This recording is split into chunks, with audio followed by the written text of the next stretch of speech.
అప్పటి దేశ ప్రధాని నెహ్రూ ఆశయాలకు అనుగుణంగా నిర్మించిన చిత్రం అని ప్రచారం చేసుకున్న సినిమా రేపు నీదే 1957 ఫిబ్రవరి 1న విడుదలయ్యింది. భాస్కర్ ప్రొడక్షన్స్ బ్యానర్లో ఈ చిత్రాన్ని నిర్మించింది, దర్శకత్వం చేసింది కోవెలమూడి భాస్కర్రావు. సౌమనస్యం ద్వారా అభ్యుదయం ఎలా సాధ్యమో రసవత్తరంగా చిత్రీకరించిన కథ అన్నారు నిర్మాత. ఆ కథేమిటంటే, అనగనగా ఒక ఊళ్ళో రావూజీ అనే పెద్ద మనిషి, పారిశ్రామికవేత్త కూడా. ఆ పరిశ్రమలోని కార్మికులు నివసించేది గూడెం. రావూజీ కూతురు సరోజ, కొడుకు కుమార్. కుమార్ అభ్యుదయభావాలున్న పిరికివాడు, సరోజ ధైర్యవంతురాలు.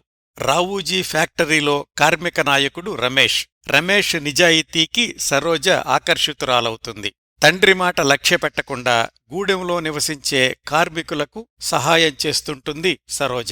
రావూజీ రమేష్ని ఉద్యోగంలో నుంచి తీసేస్తాడు. గూడెంలో ఉండే సీతకు రమేష్ అంటే ఇష్టం. రావూజీని ఎదిరించిన రమేష్ తనకు సంబంధం లేని కేసుల్లో చిక్కుకుంటాడు.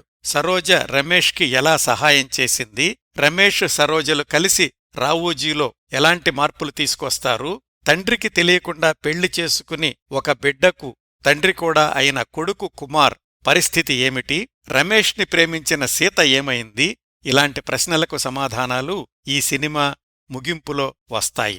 ఈ సినిమాకి రచన చేసింది కొండముది గోపాలరాయశర్మ, సంగీతం ఘంటసాలగారు. ఈ సినిమాలో ప్రధాన పాత్ర రావూజీగా ఎస్వి రంగారావు, కార్మిక నాయకుడు రమేష్గా జగ్గయ్య, రావూజీ కొడుకు కుమార్గా రేలంగి, రావూజీ కూతురు సరోజగా షావుకారు జానకి నటించారు.